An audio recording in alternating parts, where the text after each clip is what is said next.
Hi everyone, this is Dr. Surakshit, pediatrician. Today, I'll be speaking on complementary feeding. If you're not subscribed to this channel, do subscribe, like and share. And also, don't forget to press the bell icon to receive notifications regarding all the new videos which I upload on this channel. Coming to today's topic, is complementary feeding, which is also previously known as weaning.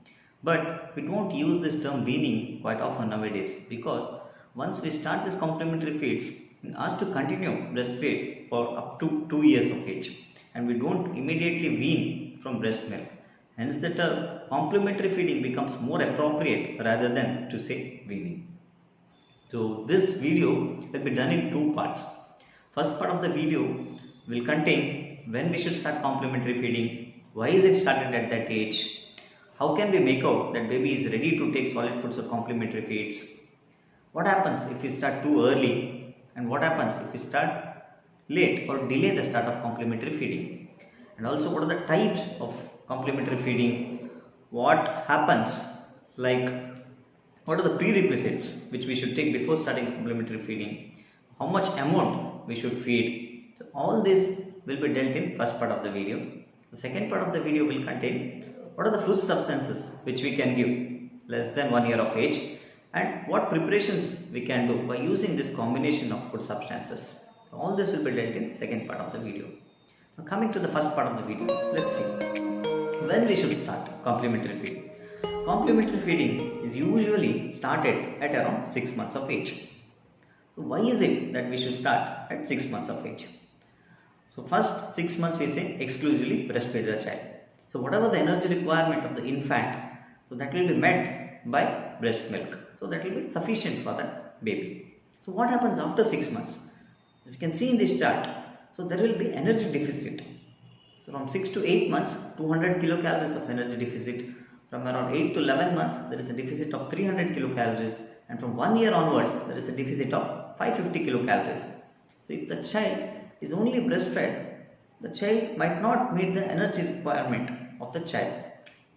Not only that, even macro and micronutrients like zinc, vitamin A, iron are also required in larger amount for this infant to grow. Hence, complementary feeding becomes very essential after 6 months of age.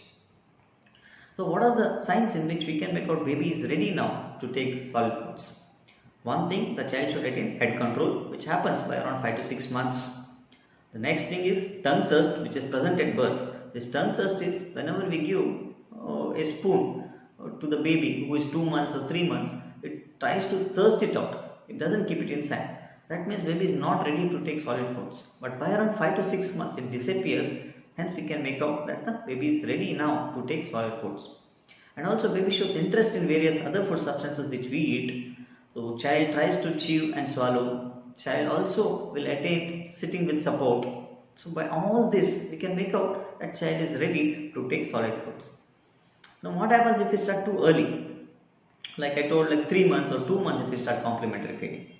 The child's digestive system will be immature.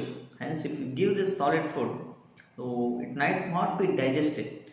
Hence the child might have diarrhea, child might get infection, and child might be prone for allergy. And also it is a risk for obesity, cardiovascular diseases later on in life. And also the recommendation which says by IAP and WHO that says it should be started at around 6 months and not earlier than that. So what happens if we delay the start of complementary feeding? See, like 9 months if we start complementary feeding. So as I have told you, there is energy deficit. Okay, so the child might be malnourished. And also macro and micronutrient deficiency, like iron deficiency might cause anemia, and also other micro and macronutrient deficiency can also be seen in these infants. Hence it should be started at around 6 months, that is the right age to start complementary feeding. So what are the types in which we can start complementary feeding? Coming to the types, there are two. One is traditional method of weaning, another is baby-led weaning. So what is this traditional method? In the traditional method, we give in a phased manner the food, like first the soft form or a puree, then the mashed food, and then solid food substance, and it is fed by mother, and we know the quantity how much the child takes in traditional method. But in baby led weaning, the baby himself or herself feeds, and it's directly started on solids, and child himself or herself eats, hence we doesn't know how much quantity the child takes. If you want more details about baby-led weaning and traditional weaning, you can leave a note in the comment section, so that in the upcoming videos I can talk separately on this baby-led weaning and traditional weaning. So now coming next to the prerequisites which we should take before starting complementary feeding. You have to consult your pediatrician once to know whether the baby is ready to be started on solid foods, and also discuss various issues regarding complementary feeding, how we should give, how much. All those can be discussed with the pediatrician before starting complementary feeding. And also during complementary feeding, the hygiene part should be taken care of. So all the ingredients should be freshly procured, and it should be cleaned well before making a preparation out of it, and water should be pure, and even the utensils which we use should be sterilized, washed clean thoroughly and kept, so that the chances of infection is minimized. Not only that, then the other things like the consistency which we prepare of the food should be very thick in consistency, should not be very watery. Solid should be given as solids, not as liquid.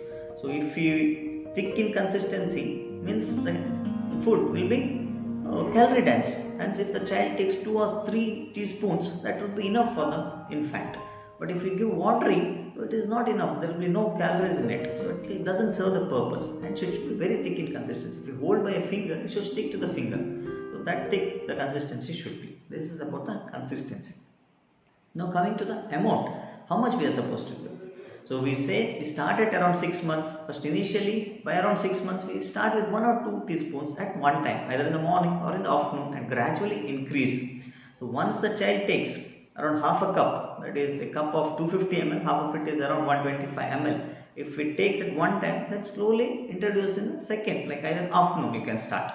Again afternoon you can gradually increase, and by the end of 8 months the child should be taking 2 servings of food, around half a cup that I told, 125 ml. If the child additionally takes 1 or 2 snacks depending on the appetite, it's good enough. It is not a compulsion as to say today if the child takes half a cup, tomorrow it should take half a cup, day after tomorrow it should take half a cup. It doesn't happen that way. Today if the child might take half a cup, tomorrow it might not take that, so it might take a little less. So it is it's well and good. So you do not force feed the child. That is one thing which you should keep in mind.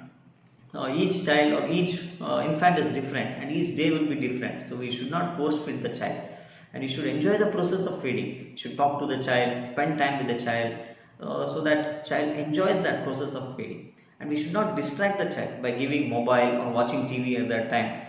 So child should enjoy the taste, texture, smell of the food. So the whole process should be an enjoyable process. And also child learns a lot of things during this feeding session, so you should utilize it for that. So coming next, at 8 months what we can do. At 8 months we can start to give finger foods. This finger foods is like we cut the food substances into a shape of finger and keep it in front of the child. So child picks it up and puts and eat. So this because pincer crabs develop around 9 months, so this is utilized to feed the child. So hence like boiled vegetables like carrot, potato, and you can also give banana, apple, cheese. All this can be utilized as finger foods. I will be telling separately about finger foods in the next video. You can watch that video about finger foods. So coming next, from 8 months to 11 months onwards, child should take 3 to 4 servings of food, about half a cup. And also if the child additionally takes 1 or 2 snacks, it's good enough. And by 1 year, child should be eating whatever the family members eat, whatever is prepared at home, the child should be eating that. So this is how the complementary feeding will go up to 1 year of age. So about the food substances, I will be telling in the second part which we are supposed to give. So coming to so many other questions like should we give water? So water will be there in breast milk. So most of the requirement of water will be met because the child will be breastfeeding up to 2 years of age. But still if we have to give, we can give 1 or 2 teaspoons during complementary feeding. During that process, whenever the child's mouth becomes a little dry or if it's the solid gets stuck then we can give 1 or 2 teaspoons and not more than that. So if in summer the requirement might be a little more, so we can give 3 to 4 teaspoons during this complementary feeding. So twice or thrice during this feeding time you can give additional spoons of water, and nothing like we should give bottle full of water. As such, there is nothing. Okay, and then coming to certain other questions, can fruit juice be given? So even this is the same thing. Once if the child takes fruit juice doesn't have any added advantage in giving. But if you have to give, it should be limited to around 100 to 150 ml, because if you give too much of liquid, it fills the stomach and child might not take solid food, and also it decreases the breast milk intake. So that should not be done. And also we should prepare it freshly, should not add any sugar to it. So added sugar should not be there. That fruit juices can be given, but it is not a like essential requirement, because hence if the child takes fruit by itself. Now coming to next question about sugar. Can we add sugar while preparing this complementary feeds?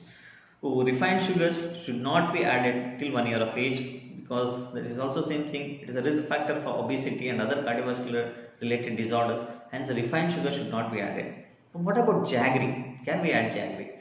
In certain parts of rural places where once we start complementary feeding, the source of iron will not be there in certain complementary feeds which we give.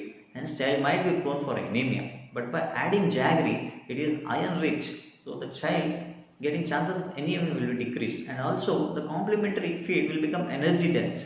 Hence, we say certain times we can add jaggery in little amount, not every day. At times you can use this jaggery, but not on an everyday basis and not in lot of amount, restricted level. So next, coming to salt. So salt, what is the requirement? First we'll see. By less than 1 year or less than 1 year, the requirement is less than 1 gram of salt. If you come to sodium, it is 0.4 grams of sodium. Breast milk gives half of the requirement, like almost 0.5 grams of sodium will be given by breast milk. So the rest will be around 0.4 to 0.5 gram which we require, which will be found in other food substances which we feed the child, like ragi, vegetable, fruits. Almost everything will contain sodium in it or salt in little bit of amount. So most of the needs will be met. So we need not add additional sugar or additional salt to the food which we prepare, because 1 teaspoon is around, if you take 5 grams, the requirement 1/8 will be 0.75 grams. Hence, half of it will be met already by breast milk. So the rest will be only 0.4 to 0.5, not even 0.75. So you can understand how little the amount it is. Hence, we need not add extra bit of salt to complementary feeds. Now, other things, other food substances like honey should not be given less than 1 year of age. Cow's milk should not be given less than 1 year of age. So what are the, and aerated drinks should not be given, and the food which are processed in the market or added with preservatives, all those should not be given less than 1 year of age. So if you have any other one more thing about egg, I'll tell about egg and groundnuts also. So in this, so previously it was like we should not give egg less than 1 year of age, because it contains proteins which might be, the child or infant might develop allergy. That was the reason behind that. But now the concept has changed. You can see here the guidelines of American Academy of Pediatrics. That is, if you introduce this allergenic food very early, the chances of child having allergy is not any different than if you introduce a delayed introduction. So it doesn't make any difference, and it might even reduce the chances of allergy. So we can introduce early this egg, groundnut. So we can give the egg yolk first by around 8 to 9 months, and then the egg white. And also groundnut. Groundnut should not be given as a whole, because it might cause aspiration. Other than that, you can powder the groundnut and utilize in complementary feeding. So there is no high risk of allergy by giving it early. This is what is a study that has taken place, and it is proven now. Other than that, if you have any doubts pertaining to complementary feeding, you can do leave your doubts or your queries in the comment section, so that I can answer it back, or I can tell it in the next video. If you like my videos, do subscribe to my channel, share and like it. Keep watching. Thanks.